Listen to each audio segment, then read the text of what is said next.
정하는 성법 3배를 올리겠습니다. 네, 이어서 저희 법사 스님에게 삼배 예를 올리겠습니다.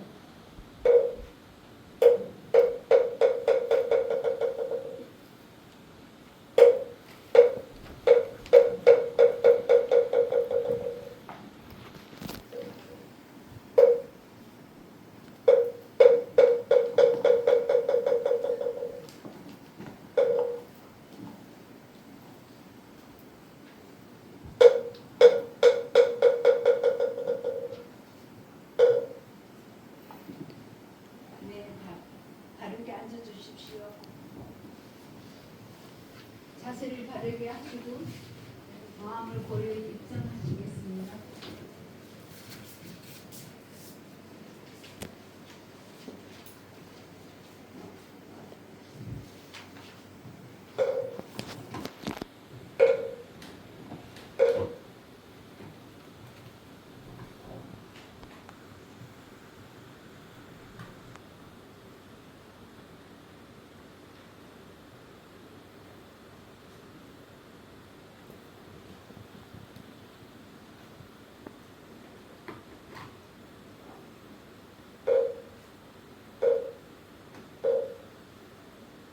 마바냐 바람일 마바냐 바람일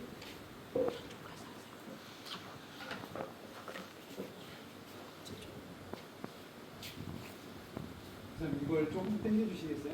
지금 보시고 너무 멀리 돼 있거든 지금. 그게 아니고 이렇게 당기는 게 확대를 확대하니까요. 이쪽으로만 그래서 이거를 옮겨서 같이 해주세요. 이 외형구살만 좀 해달라고 했습니다. 어디 가시죠?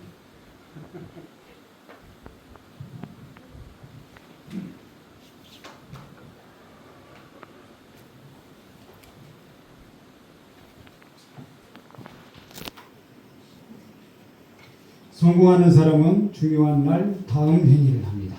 다음과 같은 행위. 성공하는 사람이 중요한 날 하는 행위에 대해서 말씀을 드리도록 하겠습니다. 여러분들은 아주 중요한 날, 중요한 날이라고 하면 어떤 날인가요? 법문 듣는 날이요. 시험 보는 날. 법문 듣는 날이요. 법문 듣는 날이요. 네네. 또 면접 보는 날. 취직시험 보는 사람이 면접 보는 날 역시 중요한 날이겠죠? 면접 보는 날이라든가 중요한 프로젝트를 발표하는 날, 대외 협상을 하는 자리, 그거 굉장히 중요하죠. 예를 들어서 외교관이다 본다면 다른 나라 대표와 외교 협상을 벌인다. 굉장히 중요한 날이죠. 그럴 때 많이 떨리고 긴장되고 할 겁니다. 그리고 운동선수들 같은 경우는 결승전에 임하는 날, 그런 날이 아주 중요한 날이라고 볼 수 있을 겁니다. 그렇게 중요한 날 아침에 또는 그 전날 저녁에 여러분들은 뭘 하십니까? 기도합니다. 네네, 기도하는 거 아주 좋습니다. 또는 밤새도록 공부하십니까? 그런 분도 계실 것 같아요. 밤새도록 공부하시는 분도 계시고 그 전까지는 펑펑 놀다가 내일 시험을 앞두고 갑자기 공부에 열중하는 그런 사람도 있잖아요. 저도 그런 편이었던 것 같아요. 그런데 그렇게 중요한 날 우리는 오늘 제가 말씀드린 바로 그 행위를 해야 된다고 합니다. 그건 제가 말씀드린 것이라기보다는 부처님께서 행동으로 보여주신 겁니다. 부처님께 가장 중요한 날은 언제였을까요? 성도하는 날이요. 네, 성도하신 날. 그러면 성도하시기 바로 직전에 부처님께서 무엇을 했는지를 살펴보면 그 답이 나올 수 있을 겁니다. 부처님께서는 이제 고행을 멈추시고 고행하기 전까지 이미 해보실 것을 다 해봤어요. 휴가하기 전에 뭘 하셨죠? 결혼, 아이. 네, 출가하기 전에는 쾌락을 즐겨보셨어요. 쾌락을 즐겨보셨습니다. 그런데 그 쾌락으로 진정한 행복 얻었습니까? 못 얻었습니까? 쾌락은 진정한 행복이 아니었어요. 그래서 출가하시게 된 거다. 이렇게 보시면 돼요. 만약에 쾌락이 지극히 즐거웠다면 출가하시지 않으셨겠죠? 그 출가를 계속해서 누리셨겠죠. 그러나 그것이 진정한 행복이 아니라고 생각하셨기 때문에 출가하셨고요.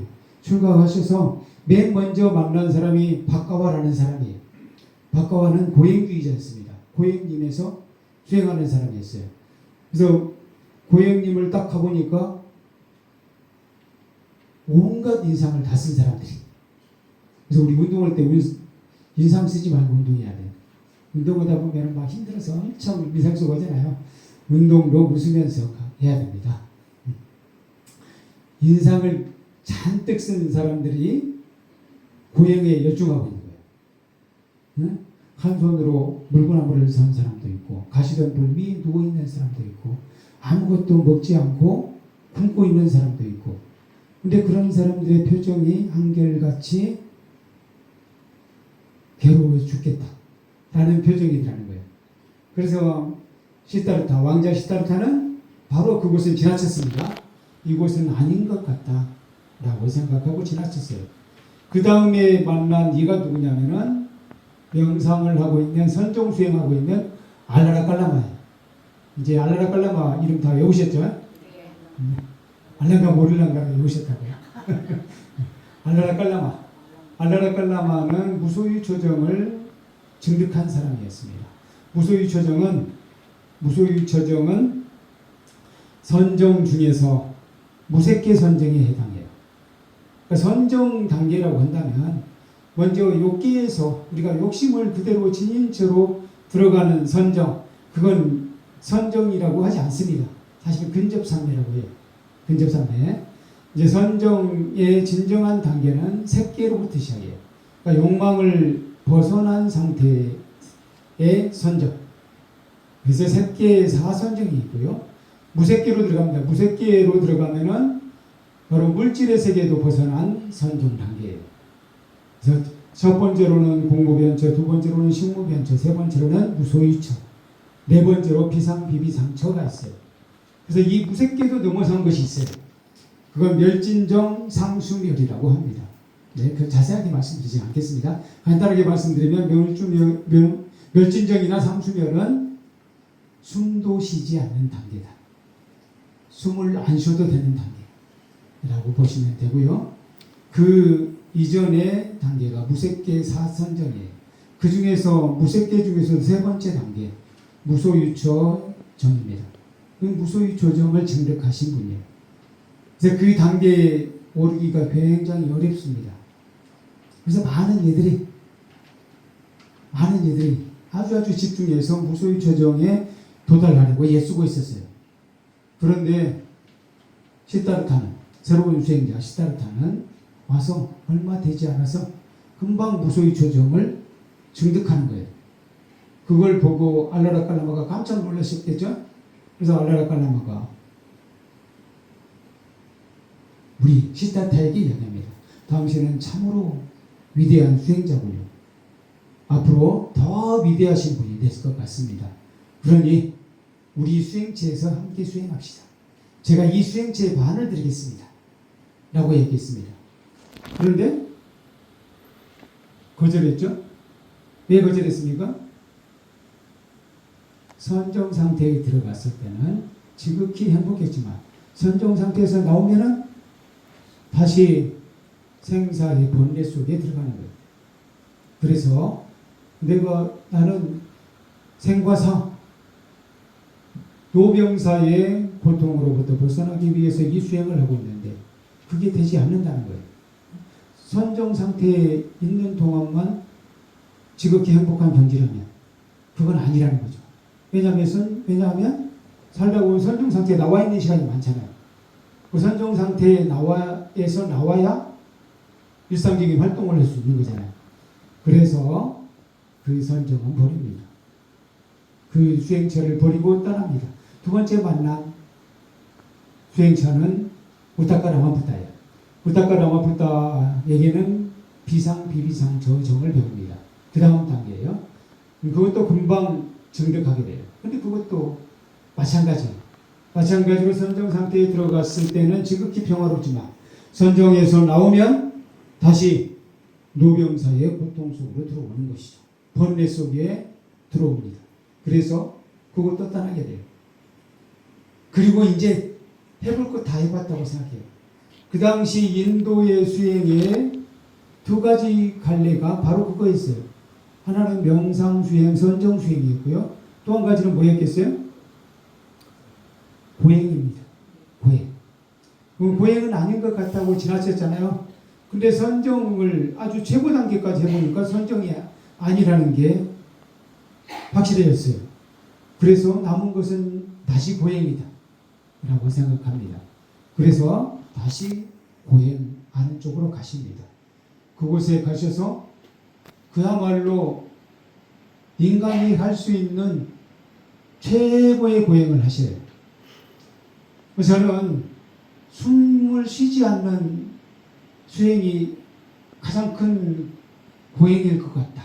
그런 생각도 해봤거든요. 그건 아니더라고요. 근데 거기 고행님에서의 이야기를 보면은 그건 오히려 낮은 단계고요. 진짜 높은 단계는 최소한으로 먹는 거였어요. 그만큼 먹는 것이 큰 건가 봐요. 그래서 마지막 가장 고통스럽게 부처님께서 감내했던 고행이 뭐였냐. 좁쌀 한 알로 하루를 연명하는 것이었습니다. 좁쌀 크기가 얼마나 하죠? 좁쌀만 해요. 좁쌀 그 하나를 딱 삼키고 그날 하루를 버티는 거예요. 그렇게 계속해서 생활하다 보니까 나중에는 백가죽이 배가 등짝에다 달라붙었어요. 고행상 보셨죠? 지금 현재 제 방에 가면은 제가 기거하는 방을 제가 이름을 문수원이라고 붙였어요. 금천사 문수원도 되고 생활불교 전법회 문수원도 됩니다. 왜 생활불교 전법회 문수원도 되는지 아시죠? 제가 있어서가 아니라 현재 생활불교 전법회 주소지가 거기로 돼 있어요. 그러니까 생활불교 전법회 문수이라고도 할 수 있습니다. 그곳에 가면 지금 고행상이 하나 있습니다. 이 고행상은 주로 어디에다가 많이 걸어두시냐면은 우리 스님들이 선방에 많이 걸어두십니다. 부처님께서 이렇게 피골이 상접할 때까지 수행하셨을진데 우리는 작은 고통 하나도 감내할 수 없단 말인가.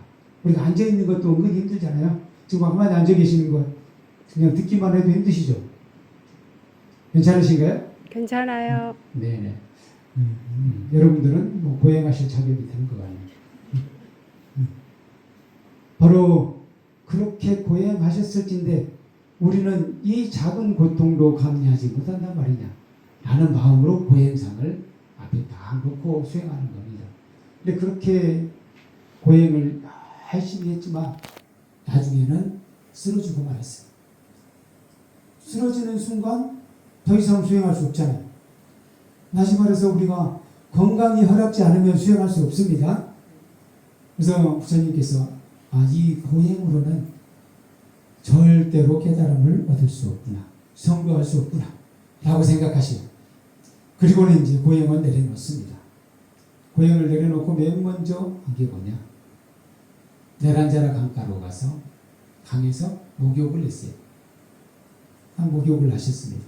목욕을 하시고는 목욕을 하셔서 나오시면 뭘 해야 되죠? 옷을 입어야 되잖아요.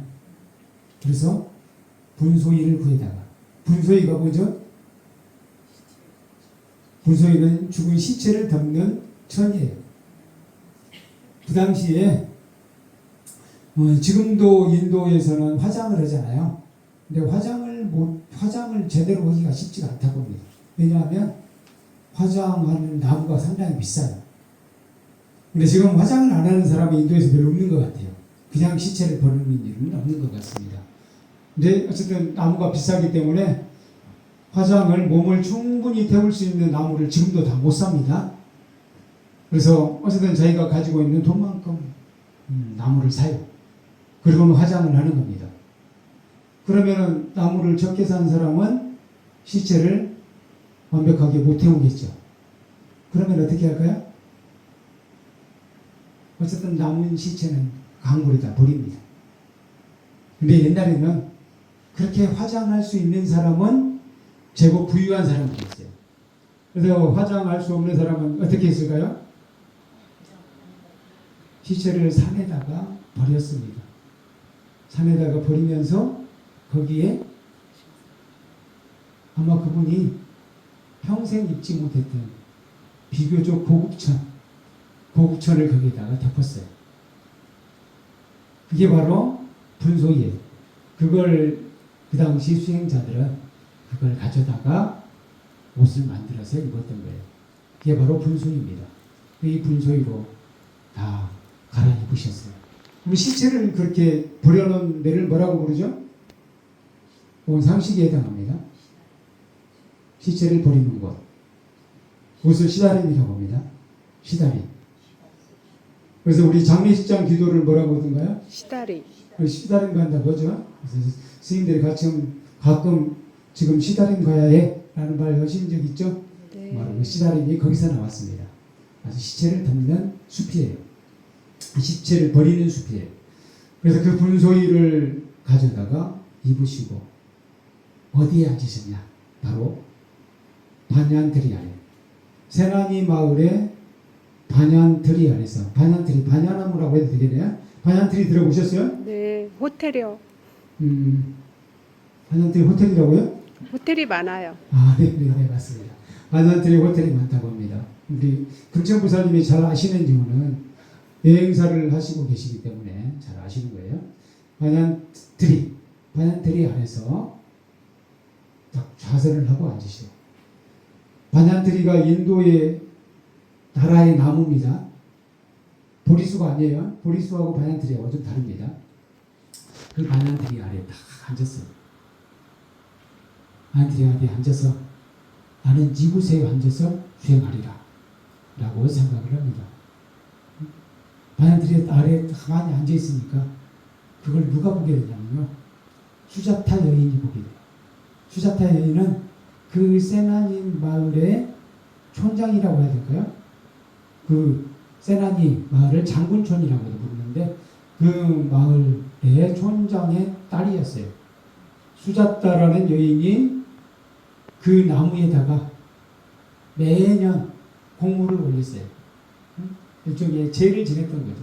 이 나무가 바로 우리 마을을 지켜주는 수호신이니까 이 마을을 지켜주는 이 나무에 나는 매년 훌륭한 음식을 공양하리라 라고 생각을 했던 거예요. 그런데 이제 공양을 올리려고 보니까 누가 앉아 계시냐면 아주 거룩한 수행자가 앉아 계시는 거예요. 그걸 보고 이분은 이렇게 생각을 했어요. 아, 올해는 반얀트리 신이 인간의 모습으로 앉아 있어서 저기 앉아 계시는구나 라고 생각합니다. 그리고는 아, 저분에게 올해는 더욱 특별한 공양물을 올려야 되겠다 라고 생각해요. 그래서 이분이 끓여준 죽이 뭐냐면은 유미죽이에요. 근데 유미죽을 어떻게 끓였는지 한번 보실까요? 회보를 한번 보세요. 회보. 아주 기묘한 방법으로 유미죽을 끓입니다. 유미죽이라는 것은 우유할 때 유자죠. 미자는 쌀미입니다. 그러면 우유와 쌀로 죽을 끓였다는 뜻입니다. 제가 밑줄 친 거 3페이지. 밑줄 친 부분을 한번 쭉 같이 읽어보실까요? 그녀는 먼저 1,000마리의 소로 하여금 목장에서 깨끗한 풀을 뜯어먹게 합니다. 그 젖소들에게서 짠 우유를 다른 500마리에게 먹였습니다.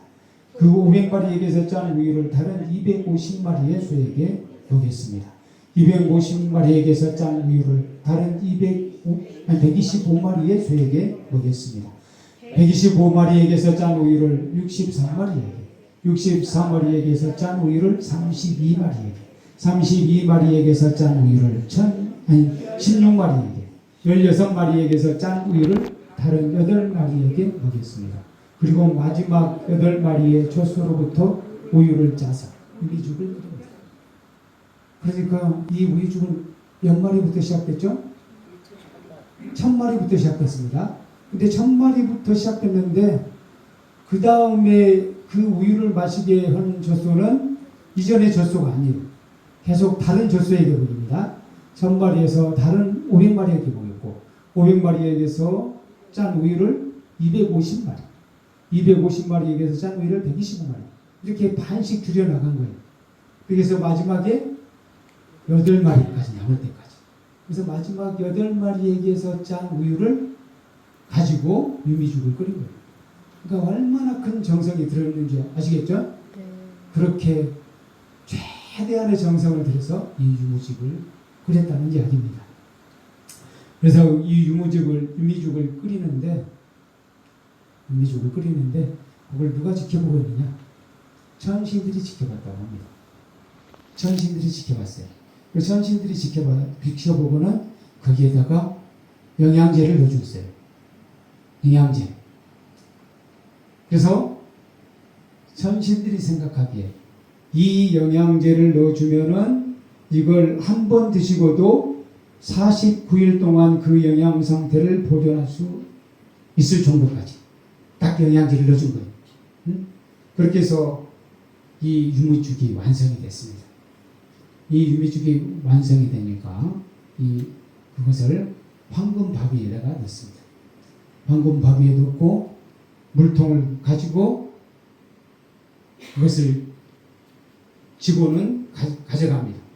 바로 반얀트리 아래 가서 시타타에게 수행자 시타타에게 건네는 거예요. 그래서 목신이시여 이 유미죽을 드시고 우리 마을을 더 굳건히 지켜주십시오 하는 마음으로 그 유미죽을 드렸다고 합니다. 그리고 유미죽을 다 드시거든 그 황금 바루도 가지시기 바랍니다. 그 황금 바루까지 드린 거예요. 그래서 이 시타타가 그 유미죽을 49등분을 합니다. 왜 49등분을 했을까요? 49일. 바로 시타르타가 깨달음을 얻게 되면 49일 동안 성전에 들어가게 돼요. 49일 동안은 안 드실 수 있다는 거죠. 근데 아예 안 드시진 않았어요. 49일 동안에 한번 공양을 받잖아요. 누구한테 공양을 받았죠? 타프사와 발리카라는 두 상인에게서 공양을 받습니다. 그래서 그 공양을 타프사와 발리카가 그때는 미숫가루를 공양을 올렸다고 합니다. 공양을 올리고는 부처님께 뭘 받으셨죠? 머리카락과 손톱을 받았어요. 머리카락과 손톱을 받아가지고 자기 나라에 가서 대탑을 만들 때 그걸 안장을 하고 대탑을 만들었어요. 그래서 미얀마 사람들은 그렇게 주장합니다. 이건 역사적 사실은 아니에요. 증명되진 않았어요. 미얀마 사람들은 쇠다곤 파고다 또 어떤 쪽에서는 쇠지곤이라고도 이야기하던데 어쨌든 쇠지곤 파고다도 있고 쇠다곤 파고다도 미얀마에 있습니다. 그 쇠다곤 파고다에 부처님의 머리카락과 손톱을 안장했다. 뭐 이렇게도 주장하고 있는데 그건 확실치는 않고요. 어쨌든 49일 동안은 공양을 하지 않아도 될 정도의 그 영양소가 그 유미죽 안에 다 들어있다는 거예요. 그래서 그것을 부처님께서 정성스럽게 드십니다. 다 드시고 나서 깨끗하게 드셨습니다. 드시고 나서 이제 뭐가 남았어요? 황금 바루가 남았잖아요. 황금 바루를 들고 강으로 갑니다. 네란자라 강으로 갔어요. 네란자라 강으로 가서 우리 불교 성전이라든가 부처님 정기에는 부처님께서 기도하셨다는 말씀은 안 하십니다. 왜냐하면 부처님은 가장 높으신 분이잖아요. 가장 높으신 분이니까 누구에게 기도할 사람이 없는 거예요. 그래서 기도했다는 말은 안 나옵니다. 근데 실질적으로 저는 기도라고 생각해요. 그래서 황금 바루를 물 위에 띄우시면서 이렇게 생각하십니다. 내가 깨달음을 얻게 될 것이라. 이 황금 바루가 강물을 거슬러 올라갈 것이다. 만약에 내가 깨달음을 얻지 못한다면, 이참에 깨달음을 얻지 못한다면 이 황금 바루는 그냥 물의 흐름에 따라 아래로 내려갈 것이다. 부디 이 황금 바로가 강물을 거슬러 위로 올라가기를 하는 마음이었겠죠. 그러면 그렇게 간절한 마음으로 황금 바로를 띄웠습니다. 황금 바로를 띄우자 어떻게 됐을까요? 부처님께서 깨달음을 얻으셔서 우리가 부처님 가르침을 지금 공부하고 있잖아요. 뭐 그렇다면 답 짐작할 수 있죠. 네, 올라가요. 황금 바로가 위로 올라갔습니다. 위로 쫙 올라가는 거예요. 위로 올라가더니 어느 순간 거기가 물이 빙빙 도는 거, 회오리를 일으키는 물이 있었어요. 소용돌이 치는 물이 있었어요. 거기에 푹 빠지는 거예요. 푹 빠져서는 3번 올립니다. 쨍그랑, 쨍그랑, 쨍그랑. 이거 무슨 소리였을까요? 그 말을 듣고 그 강 속에 깔라 용왕이 있었대요. 용왕이 있었어요. 용왕이 이렇게 말했다고 합니다. 어저께 부처님이 탄생하시더니 오늘 또 탄생하는가 보다 라고 했대요. 그 소리는 뭐냐면 현겁의 부처님, 현겁이라면 이 겁에는 세 부처님이 계셨대요. 누구냐면은 구류손불, 구나모니불, 가섭불 이 세 분이 먼저 계셨고요. 그 다음 현겁에 서가모니 부처님이 탄생했다고 합니다. 그러니까 이 세 분이 차례로 세 분의 바위에 부딪힌 거예요. 첫 번째로 구류손불, 구나모니불, 가섭불 쨍그랑 부딪히고는 그 다음에 딱 자리에 안착을 했어요. 근데 용왕이 어제 부처님이 탄생하더니 오늘도 탄생하는가 보다라고 했다고 했잖아요. 용왕의 시간으로는 우리에게는 얼마나 긴 시간입니까? 가섭불은 만나지도 못했잖아요. 가섭불은 우리 역사책에도 안 나오는 분이에요. 그러니까 용왕의 시간하고 우리의 시간은 완전히 다른 거예요. 용왕의 시간은 하루밖에 안 된 거예요. 우리. 참 이상하죠? 용왕의 시간으로는 하루가 우리에게는 그냥 몇 겁이 되는 거죠. 현겁이라고 하니까 몇 겁까지는 아니네. 이제 소겁이라고 해야 될 것 같아요. 이제 대겁과 소겁이 있다고 하면 작은 겁이라고 할 것 같습니다. 그렇게 긴 시간이 지나서 우리 새로운 부처님이 탄생하셨는데 용왕에게는 그게 단 하루로 보였다 하는 겁니다. 어쨌든 그렇게 해서 부처님께서 이제 다시 선정에 다시 수행에 들어가게 돼요. 그때 수행할 때는 그 반얀트리 나무가 아닙니다. 이번에는 어디로 가셨죠? 그곳에서 조금 떨어진 곳 강 건너라고 볼 수 있을 것 같아요. 강 건너에 이번엔 보리수 나무 아래로 갑니다. 보리수는 뭐 피팔트리라고 하잖아요. 피팔트리. 보리수 나무 아래로 가요. 보리수 나무 아래서 보리수 나무 아래 가기 전에 다른 것도 있었어요. 전각산이라고 그곳을 먼저 갔다고 합니다. 전정각산이라고 들어보셨어요? 나중에 성지순례 할 때 한번 보시기 바랍니다. 성지순례 할 때 거기까지 가지는 않을 가능성이 높아요. 둥계수와리라고 들어보셨을지 모르겠어요. 둥계수와리. 그걸 한자어로는 전정각산이라고 불렀어요. 둥계수와리가 멀리서 보면 하얗게 보여요. 아마 그래서 설산 수도산이 나올 것 같아요. 실질적으로 부처님께서 설산 히말라야로 가진 않으셨어요. 그쪽이 히말라야 자락이라고 할 수는 있을지 몰라도 그렇게 하얀 눈이 덮인 그곳에서 수행하진 않으셨다는 거예요. 둥계수 아래로 갑니다. 그래서 둥계수 아래로 가서 이곳에서 내가 수행을 해볼까 했더니 그때 거기에 살고 있던 용이 이곳은 아닙니다 라고 이야기했다고 합니다. 그래서 그곳을 다시 벗어나서 보리수나무 아래로 가는 거예요. 보리수나무 아래 가서 드디어 깨달음을 얻으셨다라는 겁니다. 그럼 여기까지 부처님께서 깨달음을 얻으시기 직전에 하셨던 일들을 한번 정리를 해볼까요? 첫 번째 뭘 하셨죠? 첫 번째 목욕을 하셨습니다. 목욕. 그러니까 우리 기도할 때 여기 오실 때 목욕 제기하고 오셨죠? 요즘에는 할 수 없이 목욕 제기를 해야 돼요. 너무 더워서. 근데 겨울에도 목욕 제기를 해야 됩니다. 기도하기 전에는 목욕 제기. 수험생들도 시험 보러 가기 전에는 목욕 제기 해야 돼요. 목자는 그렇게 이야기하지 않은 사람이 있어요. 목욕 안 하고 갔더니 시험을 잘 봤다. 근데 우리 불자의 자세는 그렇게 되어서는 안 돼요. 시험이라는 것도 고귀한 기도행위라고 생각해야 돼요. 그래서 시험을 잘 받건 못 받건 나는 기도하고 정정한 마음으로 시험에 임하겠다. 그런 자세여야 된다는 겁니다. 그래서 목욕 제기하는 것이 필요해요. 목욕 제기라는 건 뭐예요? 죄는 가지런히 할 제자예요. 제자. 그래서 우리는 천도제를 지낼 때 아이로 쓰는 것보다는 여의로 쓰는 것이 옳습니다. 아이로 쓸 때는 뭐가 되냐면 제사가 되는 거예요. 그러니까 유교식 제사를 지낼 때는 아이로 쓰고 제사 지낼 제가 되는 거예요.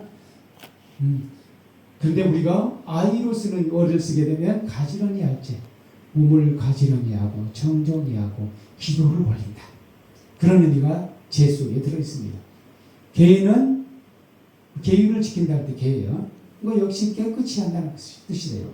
그래서 죄는 이렇게 볼 수 있습니다. 죄는 몸이라든가 보이는 것을 깨끗이 한다면 계는 보이지 않는 것을 깨끗이 한다.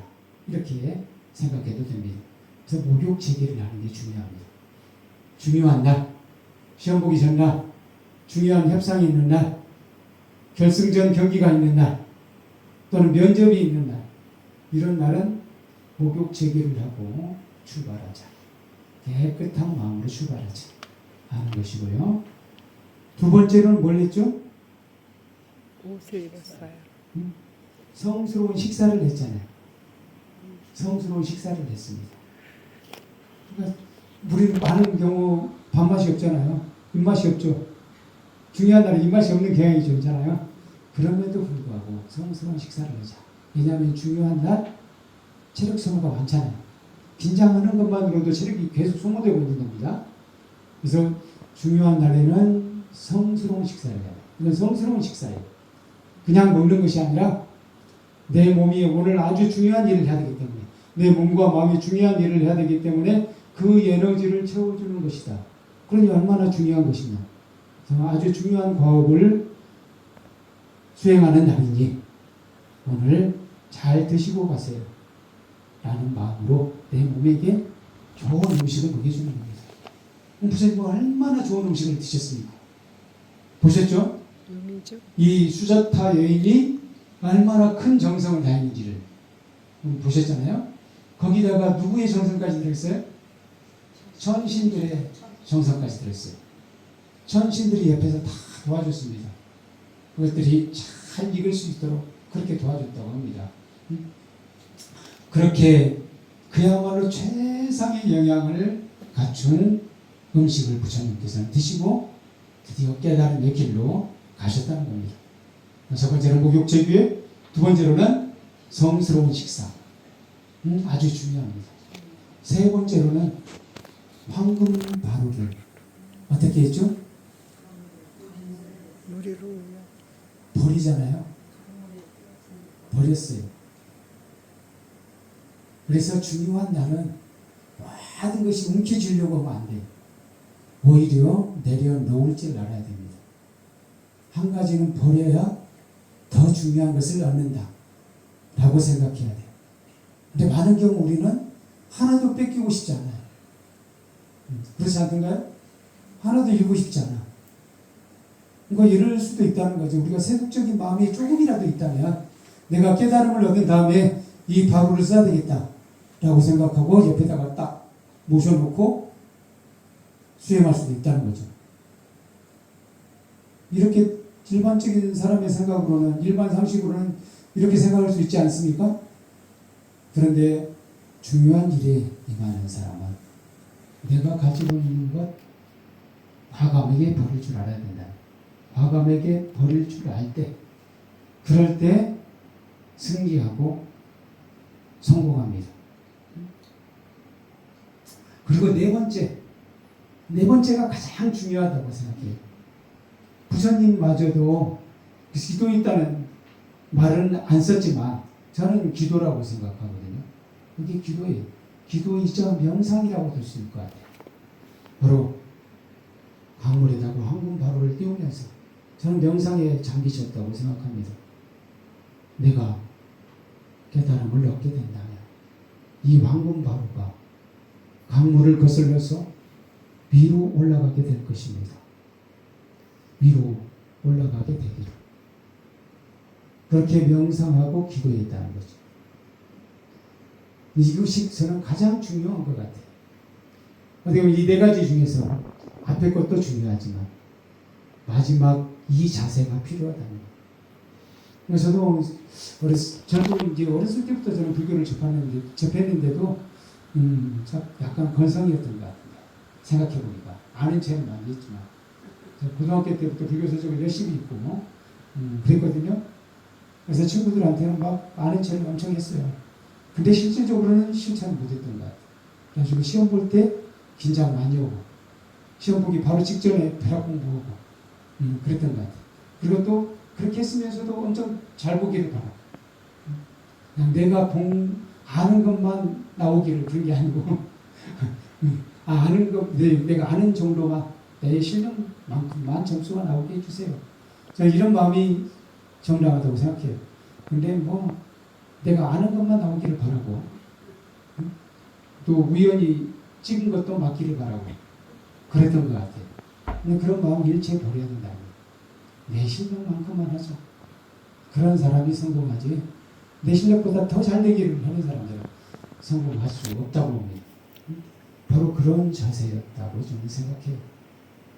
그래서 그렇게 기도하고 출정했던 분 한번 두 사람을 생각해 봤어요.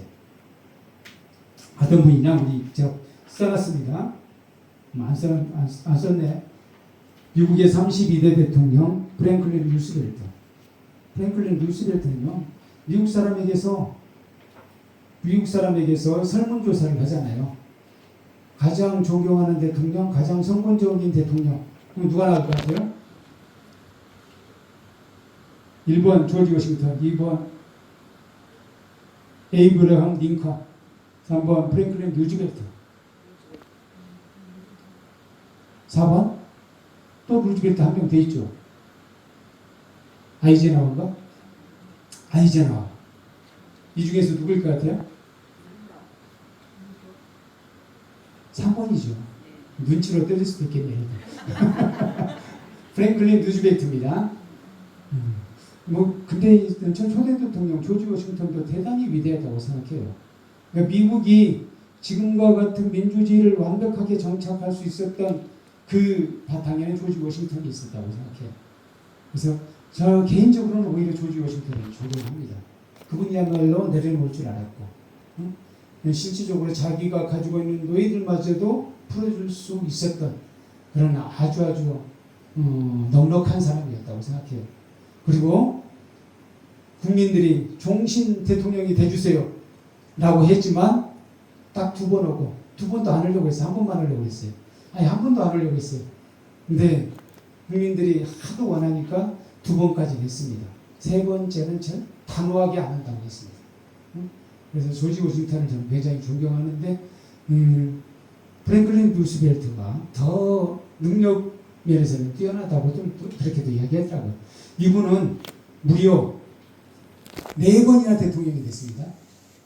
4번. 그러니까 32대가 4번이 간 거예요. 이분이 32번째 미국 대통령인데 실질적으로 그럼 4번을 했으면 몇 년인가요? 40년. 16년을 대통령을 하신 분이에요. 대단하신 분이죠. 이분이 언제냐면 1944년 6월 6일 날 노르망디 상륙작전이라고 들어보셨어요? 바로 연합군이 독일군에게 승리할 수 있었던 결정적인 계기를 만든 그 작전을 수행했던 사람이 누구였죠? 메가더 장군이었잖아요. 그래서 메가더 장군이 6.25 때 그걸 또 한 번 씁니다. 또 한 번 써서 위대한 성공을 했었죠. 근데 이 프랭클린 루스벨트 대통령이 바로 노르망디 상륙 작전을 하기 전날 라디오 방송을 합니다. 미국 전역에 라디오 방송을 했을 때 거기서 아주 긴 기도문을 발표를 합니다. 그 기도문 중에 일부를 한번 같이 읽어보실까요? 4페이지입니다. 4페이지에 중간 좀 밑에 있죠? 미국의 31대 대통령 프랭클린 루즈벨트는 라고 시작되는 그 문단의 뒷부분입니다. 파란 글씨로 된 부분을 한번 같이 읽어보겠습니다.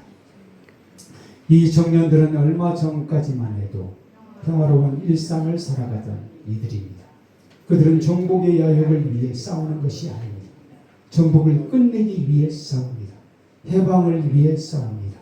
정의를 바로 세우고 주님의 모든 백성 사이에 관용과 성의가 깃들도록 싸우고 있습니다.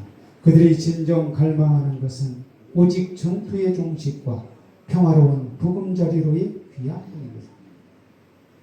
바로 이분은 그 전날, 근데 그 당시 이제 미국 대통령은, 우리나라 대통령은 종교의 중립을 지켜야 됩니다.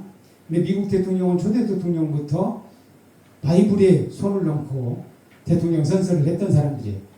그래서 이분들은 이렇게 기도하는 것이 자연스러웠던 것 같아요.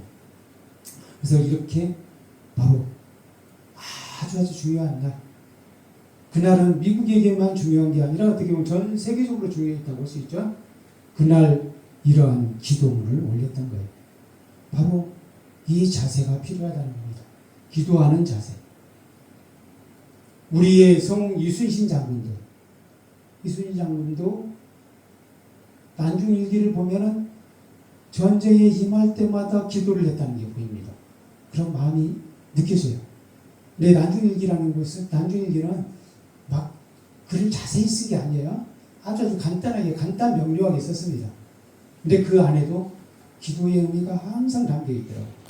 이분이 명량해전에 임하기 전에 썼던 글이 있어요. 그건 제가 한번 읽어드리겠습니다. 홀로 촛불을 밝히고 앉아 나란히를 생각하니 눈물이 절로 흐릅니다. 하늘이시여, 이 나라를 굽어 살피소서. 이렇게 일기에 쓰셨어요. 바로 이런 자세로 기도하시고 그 다음날 전쟁에 임했던 거예요. 명량해전 때 배가 몇 척이었죠? 12척. 12척이었어요. 그때 임금에게 편지 쓴 게 나오잖아요. 신에게는 아직 12척의 배가 있사옵니다. 이렇게 이야기했어요. 근데 그 당시 해군의 배는 몇 척이었습니까? 안 세봐도 잘 모르겠어요. 셀 수가 없었어요. 근데 단 12척의 배로 거기에 맞섰습니다. 그 심정이 오죽했겠어요? 보통 사람들 같으면 도망치고 싶은 심정이었겠죠. 오늘 내가 죽을 가능성이 매우 높다고 생각하셨을 거예요. 그럼에도 불구하고 지금 이 나라를 구하기 위해서는 나의 목숨 따위는 중요하지 않다. 내 목숨을 버리더라도 이 나라를 살려야 되겠다. 그런 마음으로 기도를 올렸다는 거죠. 응? 그러니까 다시 말해서 이분은 다 버리는 겁니다. 다 버리고 오직 나라를 구할 수 있게 하소서.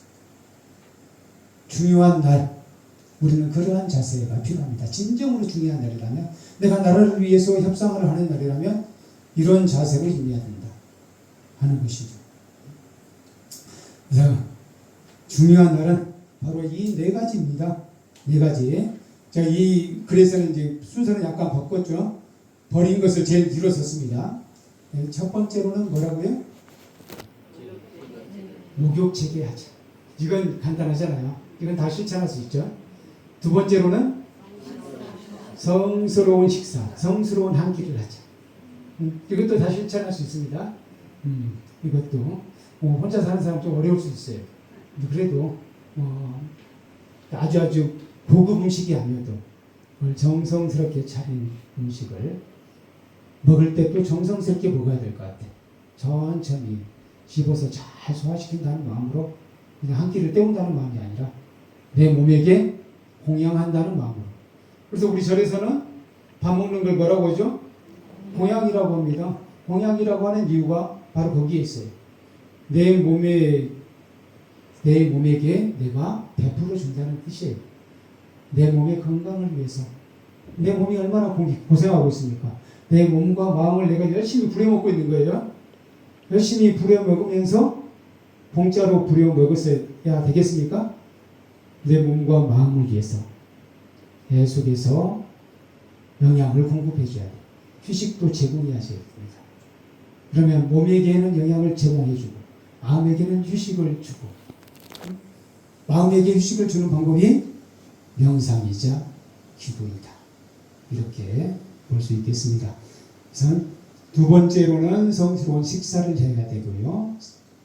세 번째로는 간절하게 기도하자. 세 번째, 네 번째는 순서는 상관없습니다. 세 번째로는 간절하게 기도. 바로 명상하자 라고 말씀을 드렸고요. 네 번째로는 내려놓을 수 있어야 합니다. 과감하게 내려놓자. 욕심 부리지 말자. 이렇게 얘기해도 되겠어요. 그래서 중요한 날, 우리에게 다 중요한 날 한 번씩은 오잖아요. 그렇죠? 앞으로 여러분들에게 어떤 날이 중요한 날인가요? 다산선언. 네? 다산선언. 뭐라고요? 아, 다산선언 교원. 아, 제가 생각지도 못한 네, 말씀을 해주셔서 감사합니다. 네, 다산성을 개원하는 것도 상당히 중요하겠습니다. 그리고 이제 많은 분들에게는 예를 들어서 뭐 자식들이 혼인하는 날, 뭐 이런 날도 중요한 날이죠. 자식들이 혼인하는 날도 일대가지를 내보셔요. 자식들이 혼인하는 날. 자식들이 혼인을 한다는 것은 새로운 가정을 꾸리는 날이잖아요. 그래서 얼마나 중요합니까? 요즘에는 더욱 중요해졌어요. 새로운 가정을 꾸리고 그들이 아기를 낳고 그런 것 자체가 애국이 됐어요. 세계에 이바지하는 것이 됐어요. 그래서 세계에 이바지하는 것이 한편으로는 쉬워지기도 한 것 같은데 더 쉬워지기도 했는데 더 안 해요. 옛날에는 아기를 낳는 게 별로 세상에 이바지하는 거 아니었어요. 사실은 그때도 이바지하는 것이었는데 이바지하는 것이라는 것을 몰랐던 거예요. 그래서 옛날에는 뭐 이상한 이야기가 많이 있었잖아요. 아들, 딸 둘려나고 둘만 낳아 잘 크자. 둘도 많다 하나만 낳자. 뭐 그런 얘기까지 있었잖아요. 이게 지금 생각해보니까 진짜 몇십 년도 내다보지 못한 거였어요. 결국에는 인구까지도 자산이었어요. 그래서 지금은 혼인하고 아기 낳는 것이 애국이 됐습니다. 세계에 이바지하는 것이 됐어요. 그래서 혼인하는 날 굉장히 중요하다는 거예요. 혼인하는 날 바로 이걸 실천해 봐야 돼요. 목욕 제기하고 성스러운 식사를 하고 또 기도하고 그리고 욕심은 내려놓고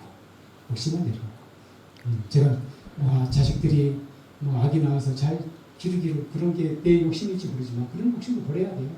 그냥 혼인해 주는 것만으로도 감사하다. 이렇게 마음을 욕심을 내려놓는 것. 이것이 우리가 해야 될 일입니다. 네, 마지막으로 우리 서산대사의 출가시를 한번 읽어볼까요? 서산대사의 출가시는 저 앞에 기도문이 나와 있어요. 박예동이라는 시입니다. 박예동이 어디 있는가요? 화개장터가 불의에 있잖아요. 그러면은 그쪽 지리산에 있는 것 같은데 박예동 정어 휴정 스님 서산대사의 시를 같이 한번 읽어보시겠습니다. 화개동에서 오히려 꽃이 지고 청학동지에 학이 돌아오지 않네. 잘 가거라 홍유교 아래 붉게 흐르는 거라. 그대는 푸른 바다로 나는 산으로 돌아가리. 서산대사가 출가하면서 쓴 시. 서산대사에 많이 느껴지십니까? 화개동에서 오히려 꽃이 지고, 화개동은 꽃이 피는 곳이잖아요. 꽃이 피는 곳이에요. 꽃이 피는 곳을 마을인데 꽃만 피기만 하는 건 아니죠. 꽃이 피었다면 지는 거잖아요. 이와 같은 이치를 깨닫기 위해 청학둥지에 학이 돌아오지 않네. 청학이라는 것은 풀을 정자에다가 학합자잖아요. 그런데 그곳에 학이 돌아오지 않아요. 이게 또 세상 이치예요. 그 세상 이치를 생각하면서 나는 떠난다. 어디로? 산으로. 산으로 떠나요. 그리고는 홍유교 물, 홍유교는 다리 이름이에요. 다리 아래 붉게 흐르는 물아. 그대는 푸른 바다로 가라. 나는 산으로 돌아가겠다. 이런 마음입니다. 홍유교 아래에 있는 이는 세속이라고 볼 수 있어요. 세속. 너희들은 바다로 가라. 나는 산으로 올라가겠다. 다 내려놓고 산으로 올라가겠다. 그런 마음을 읊으셨어요. 이 마음 속에도 저는 기도가 들어있습니다.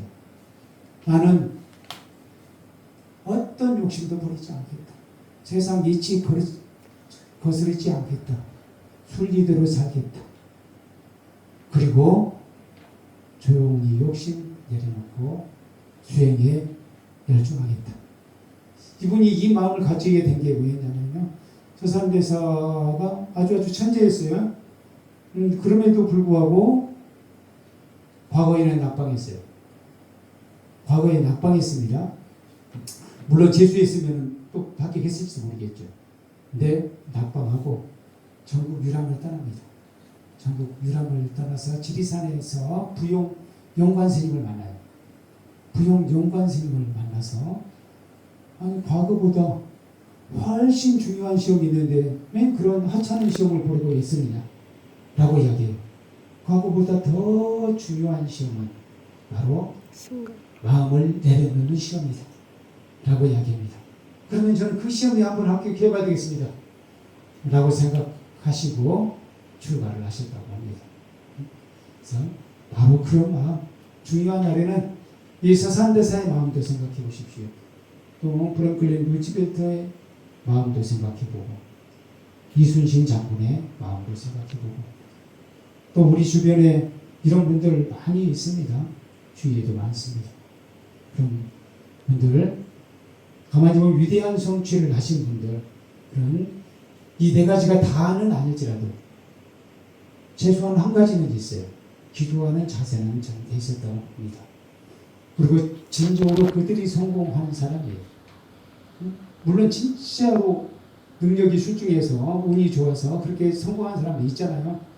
그런데 그들을 다 위대하다고 하지는 않습니다. 성공하고 나서 그들이 늘 마음 평안히 하고 마지막 날까지 아름답게 가신 분. 실시적으로 성공했다 하더라도 욕심이 덕지덕지 붙어서 끝내 아름다운 결말을 맞이하지 못한 분 많이 보셨잖아요. 그건 진정한 성공이 아니라는 거죠. 바로 이 네 가지 자세를 지키는 사람은 결말까지도 훌륭합니다. 이 네 가지 바로 중요한 날에 꼭 해야 할 행위를 명심하고 우리 모두 성공해야 되겠습니다. 오늘 오신 분들 보니까 지난주에 오셨던 분들이 대체로 많고 강옥보살님은 강욱이에요. 강욱이죠. 근데 여기는 직접 쓰신 게 아닌가요? 이름이 강욱같이 보여가지고 네네. 자, 묘영보살님 어머니도 오셨어요. 보광명보살님. 우리 보광명보살님께 박수 한번 보내주세요. 뒤에 앉아 계십니다. 네. 지난주에도 오셨던 분들 오늘 또 와주셔서 감사하고요. 이렇게 일주일에 한 번씩 기도하고 법회하고 이게 간단한 일 같지만 이것이 쌓이면 우리의 수행이 됩니다. 이럴 때마다 마음이 훨씬 평화로워지잖아요. 그래서 지금 불광사에서도 기도하시고 이제 금천사에서도 기도하시지만 이렇게 저와 함께 기도한다면 기도를 성화하는데 큰 도움이 되지 않을까 생각해 봅니다. 그래서 오늘 이제 기도문을 이렇게 간단하게 만들었는데 조금씩 불편한 것 같아요. 그래서 여기 있는 동안에 차차로 우리 법요집을 미리 만들어 보도록 하겠습니다. 여기에 맞는 방법으로 법요집을 만들어 보도록 하고요. 저 문수 기도를 해본 이유는 다산선언에서는 문수보살의 지혜를 중시하겠다. 그리고 보영보살의 실천행을 중시하겠다. 라는 마음으로 이제 상존부를 문수 보현으로 모셔보려고 합니다. 그렇다고 해서 시장기도나 관음기도는 일치하지 않겠다는 건 아니고요. 그래서 이제 중요시하는 것이 필요하잖아요. 문수보살의 지혜와 보현보살의 실천행을 중시하겠다. 라는 말씀을 드리고요. 거기에 맞춰서 이제 법요집도 만들어야 될 것 같습니다. 그 현재 우리 이제 다산선언 진행 상황을 간단하게 말씀드리겠는데요. 이번 달 중에 저희가 이제 잔금을 치르고 메인 인테리어 공사를 할 거예요.